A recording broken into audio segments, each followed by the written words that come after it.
देखिए पहला क्वेश्चन है कि लता वर्क्स हार्ड लेस्ट शी में फेल, यानी लता को अच्छी तरह से बहुत मेहनत करना चाहिए, राइट, वरना लिस्ट का मतलब क्या होता है, कहीं ऐसा ना हो कि वो फेल हो जाए।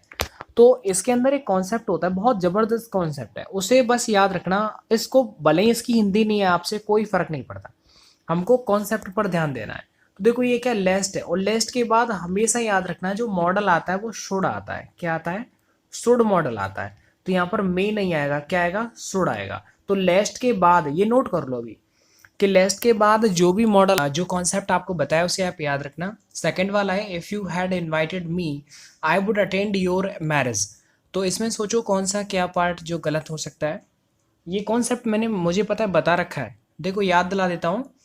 मैंने बोला था इफ़ के साथ यदि हैड थर्ड फॉर्म आता है तो आगे वाला जो जो अभी जो सेंटेंस बनेगा वो किस में बनेगा? वुड हैव थर्ड फॉर्म में।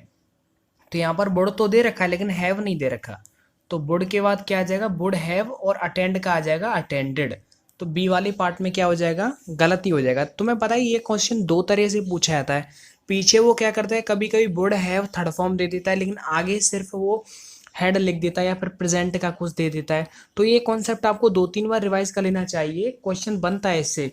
यानी इफ के साथ यदि हेड थर्ड फॉर्म आ रहा है तो आगे वाला वुड हैव थर्ड फॉर्म में, अगर पीछे वाला वुड हैव थर्ड फॉर्म में दे रखा है तो इफ के साथ वाला हेड थर्ड फॉर्म में आता है।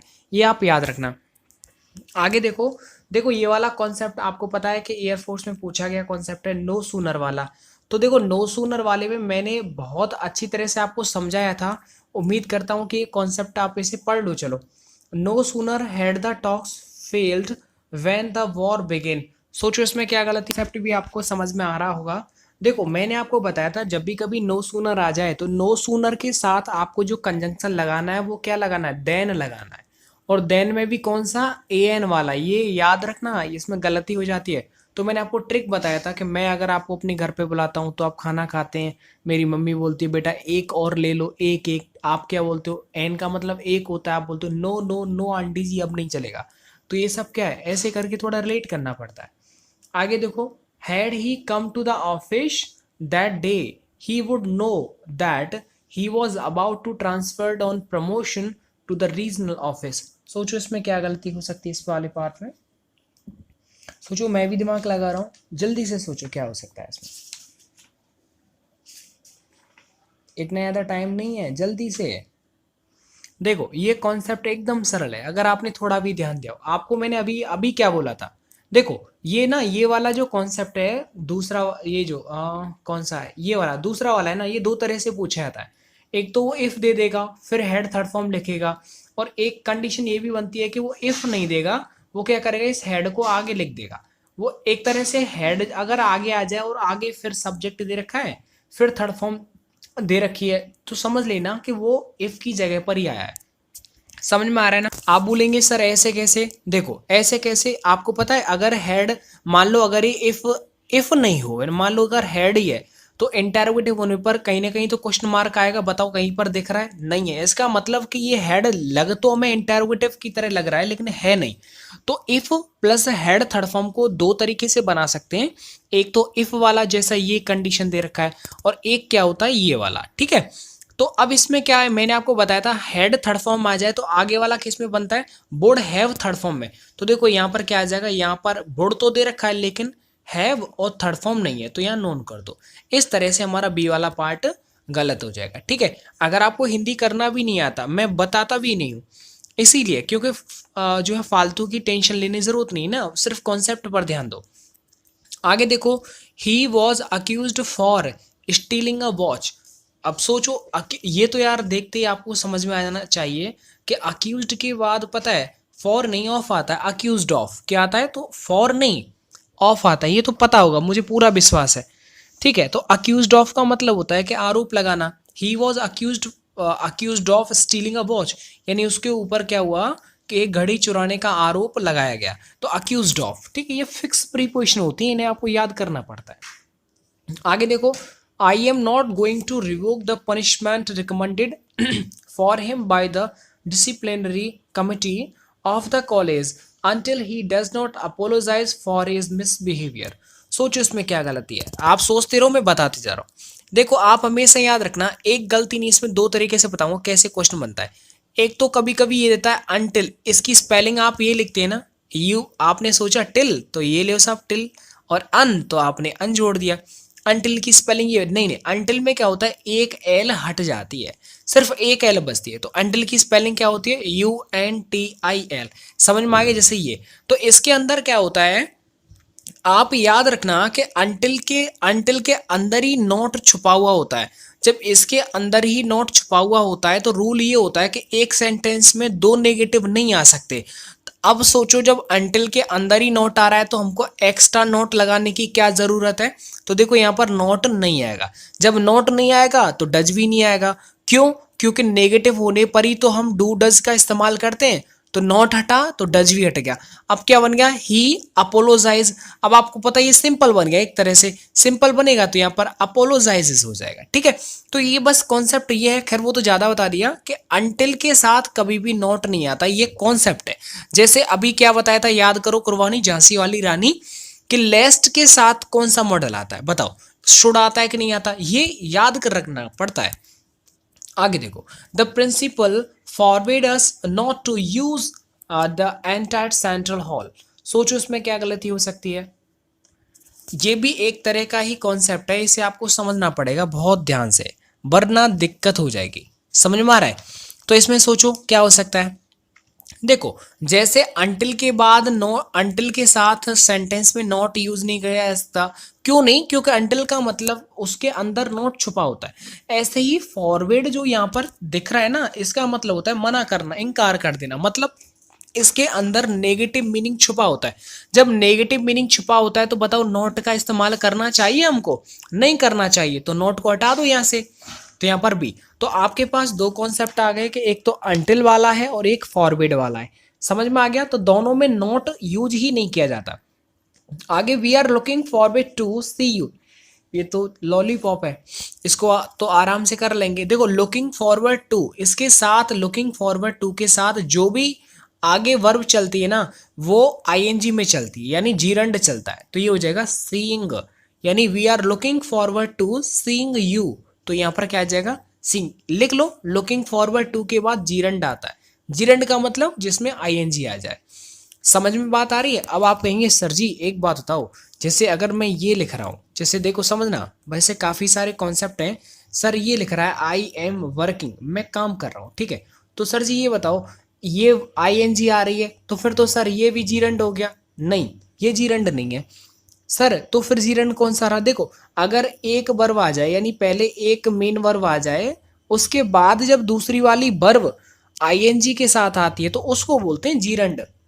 जैसे देखो, मैंने बोला कि आई सॉ यू रनिंग, मैंने तुमको दौड़ते हुए देखा, मैंने तुमको दौड़ते हुए देखा। तो देखो, एक तो यहाँ पर मेन वर्ब ये है, तो पहली वाली मेन वर्ब के बाद ही तो दूसरी वाली मेन वर्ब आईएनजी में आ रही है। जब पहली वाली वर्ब के बाद दूसरी वाली जब आईएनजी में आए तो उसको बोलते हैं जीरंड। ठीक है, पहली वाली में आईएनजी आ रही है तब नहीं, I am going, I am dancing, I am teaching, इस ये जीरंड नहीं हो गया।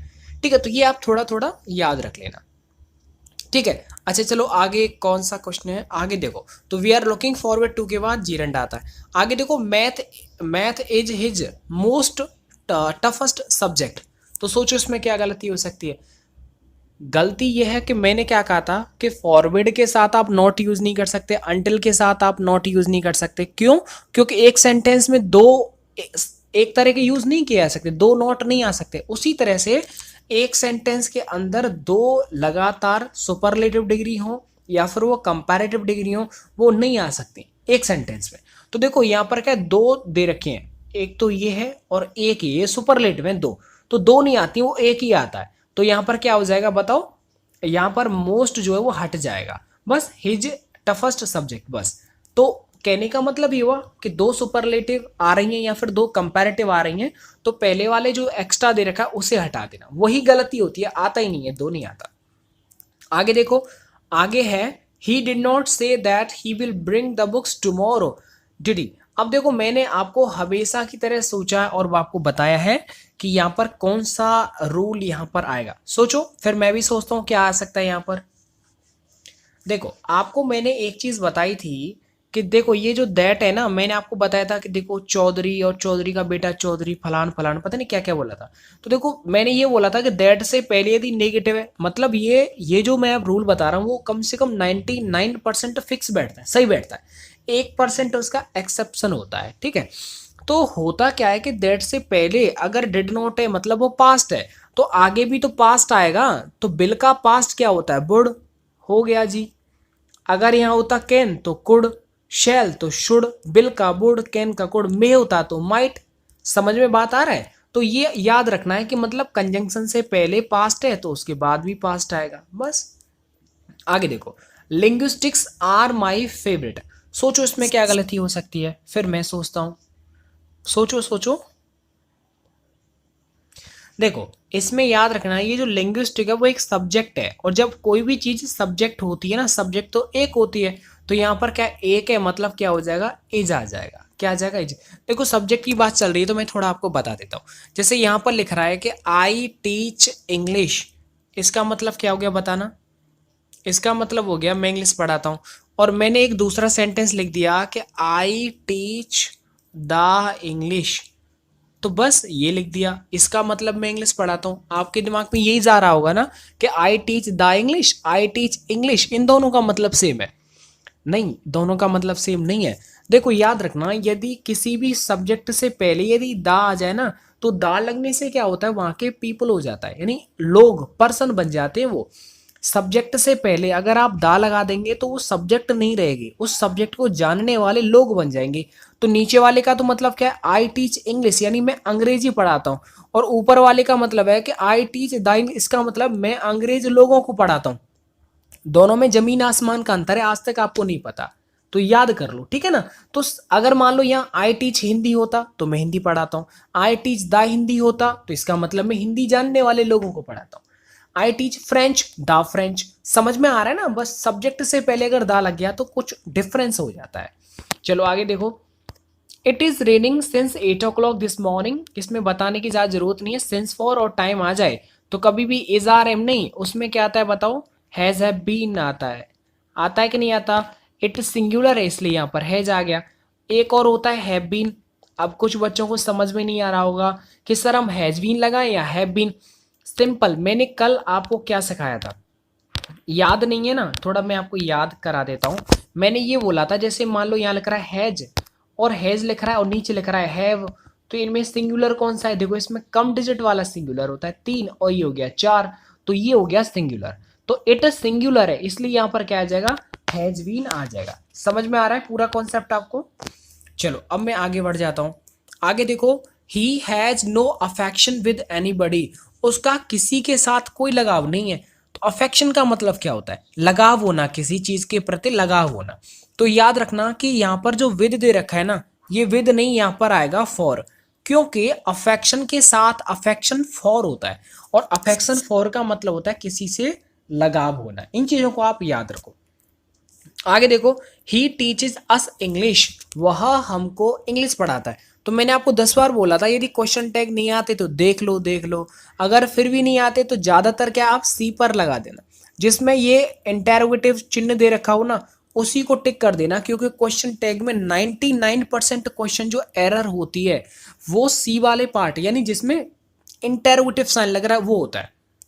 सर फिर इसका सही क्या होगा वो देखो आप। देखो ही टीचेज, आपको पता ही है क्या प्रेजेंट इंडेफिनिट है, तो यानी यहां पर भी प्रेजेंट इंडेफिनिट का बनेगा। तो ही टीचेज, तो टीचेज लिख रहा है ना, तो यहां पर क्या हो जाएगा, डजंट ही, क्या हो जाएगा, डजंट ही, लास्ट में क्वेश्चन मार्क, बस डजंट ही हो जाएगा। ऐसे करके याद रखो, नहीं आता है तो सर्च कर लो, ठीक है। तो लिख दो क्वेश्चन टैग भाई राम सर, आपके समझ में आ जाएगा।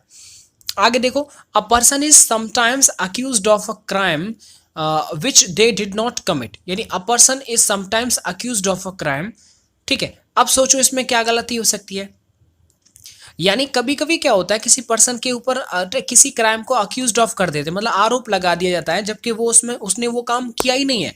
तो यहाँ पर जो बात की जा रही है वो एक पर्सन की जा रही है, यानी एक, कभी कभी क्या होता है, कभी कभी कि एक पर्सन के ऊपर बिना कोई क्राइम उसने किया नहीं है फिर भी उसके ऊपर आरोप लगा दिया जाता है, एक पर्सन के ऊपर बात हो रही है।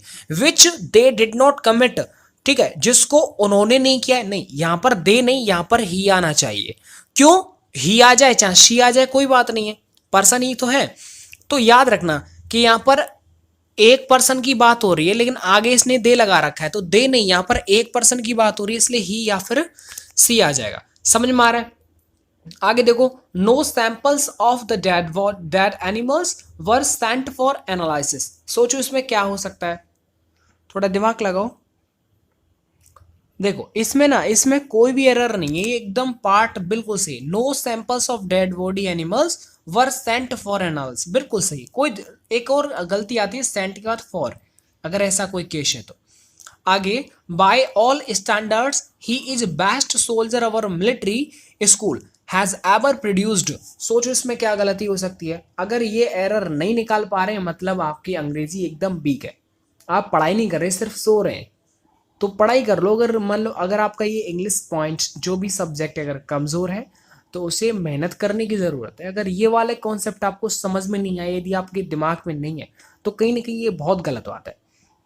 देखो यार, मैंने हमेशा आपको बताया, कल वाले कॉन्सेप्ट को भी बताया था कि जब भी कभी सुपरलेटिव डिग्री आ जाए तो उससे पहले क्या लगाते हैं, दा लगाते हैं। क्या लगाते हैं, दा। तो देखो बेस्ट, गुड, बेटर, बेस्ट, तो बेस्ट से पहले बताओ दा लगेगा या नहीं लगेगा, तो बी वाले में एरर हो जाएगा। आगे, it was her who suggested that you will at the door to welcome each participant. यहां पर ये समझा, हाँ ये वाला नहीं समझा है, ये समझा देता हूं। आपको पता है जब हम किसी भी सब्जेक्ट के ऊपर फोर्स डालते हैं, दबाव डालते हैं, ठीक है, मतलब उसे एम्फसाइज करते हैं, तो वहां पर हम क्या करते थे, इट इज, और उसे सब्जेक्ट के रूप में लिख देते हैं जो भी प्रोनाउन होता है। जैसे आपने देखा होगा कि आपको अगर ये बोला है वो मैं ही था जिसने तुम्हारी मदद की थी, वो मैं ही था, वो मैं ही हूं जो तुम्हें पढ़ाता हूं, तो अब इसमें क्या है, वो मैं ही हूं, वो मैं ही हूं, अगर ऐसा आ रहा है ना, तो वो मैं ही हूं हमेशा याद रखो, इससे इट इज से स्टार्ट कर दो, लास्ट में है आ रहा है तो इज लगा दो, अगर यहां पर था आ रहा है तो वॉज लगा दो, तो ये क्या हो जाएगा, इट इज में मतलब आई। तो याद रखना यहां पर इट इज के बाद जो भी आएगा वो सब्जेक्ट का रूप आता है, ना कि ऑब्जेक्ट का, तो यहां पर सब्जेक्ट का केस लगेगा। ठीक है, वो मैं ही था, इट वॉज आई। अब कुछ बच्चे इसमें कंफ्यूज हो जाएंगे, वो अपने आप कंफ्यूज होंगे बिना कंफ्यूज कराए। वो क्या सोचेंगे, सर आई के साथ तो क्या आता है, सर आई के साथ तो एम आता है। नहीं नहीं नहीं, ये जो वर्ब होती है वो आगे वाले सब्जेक्ट के ऊपर डिपेंड करती है, तो इट के अकॉर्डिंग क्या आ जाएगा, इज। आई के अकॉर्डिंग नहीं, तो याद रखना यहां पर क्या आता है, सब्जेक्ट वाला केस आता है इट इज के बाद। अगर यहां वॉज होता तो भी यहां पर सब्जेक्ट वाला केस आता। अब यहां पर देखो ये लिख रहा है it was her who suggested, तो यहां पर देखो इट वॉज लिख रहा है ना, तो इट वॉज के बाद जो यही आएगा हर, वो कैसा आएगा, सब्जेक्ट के रूप में आएगा। तो ये हो जाएगा it was she who suggested that you will at the door to welcome each participant. तो दोस्तों मैंने पूरे के पूरे आपको